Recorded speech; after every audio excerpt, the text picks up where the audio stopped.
Welcome to SNR's Costume Shop. We're in the old Post Falls outlet stores, and we have twice the space we used to have, which is really great because we needed it. We have over 2,500 costumes, almost all of them donated, either through individuals or theater companies, and Spokane Civic Theater gave us a lot. And then we have things pretty categorized down here. We have pirates, Western costumes here. We have vintage men's.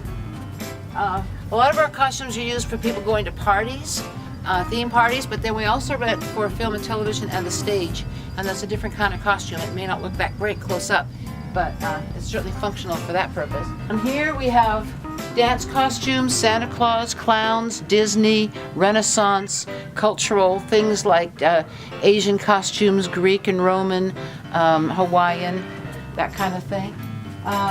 We're gonna get some shelving in here, I hope. Right now we're making do with what we have because we have hundreds of hats. Indian costumes, these are adorable. It's an airplane. Isn't that adorable? We have a couple of those.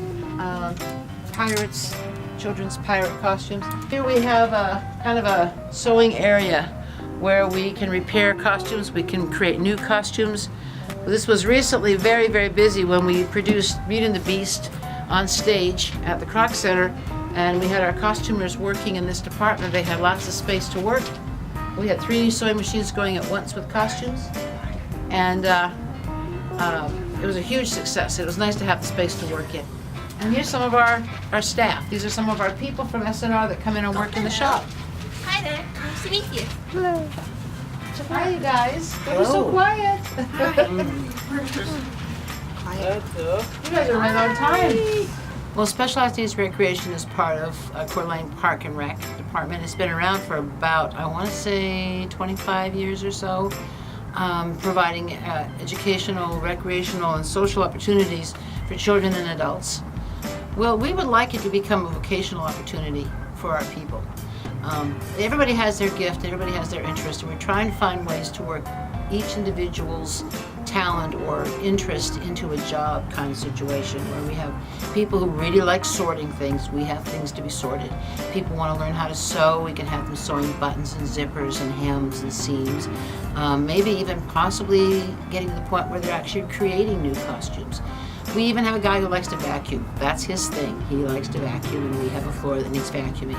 So we're trying to incorporate all kinds of work opportunities into the shop and finding what the gifts are each of our participants have so that we can apply it to them and make it work for them. And then of course we, hopefully we will have some profit from it that will go towards our programs.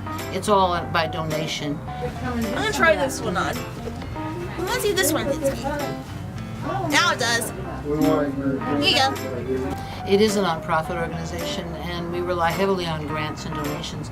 This shop came about because a local realtor named James Clark had owned it with a partner, and they just didn't feel like they were utilizing it much as a shop, and they gave it to us, literally gave this to us a year and a half ago and said, have at it. And we went crazy because we saw the potential here, not just for us to have an ongoing fundraiser, but also to use this as a means to help our participants learn work skills. But as far as the rental goes, it's all by donation. We are a nonprofit, and this is an ongoing fundraiser. So we have a donation system where you would donate a certain amount of money. We have a deposit necessary because we want to make sure they come back. But once the costume's returned, the deposit's returned. So it's all a donation kind of a system. It's really pretty incredible. Yeah. It is. I used to tell people that it's like grandma's attic if grandma was really cool. Like you could spend hours in here playing around with the costumes, and people do. We have people who come in who are kind of sedate and laid back when they come in. They're not kind of that active. And I go in the back in the costumes and they dig around, and pretty soon I can hear them giggling and carrying on. And I know they're doing. They're trying on costumes and masks and hats and having fun. It's like playing in the attic.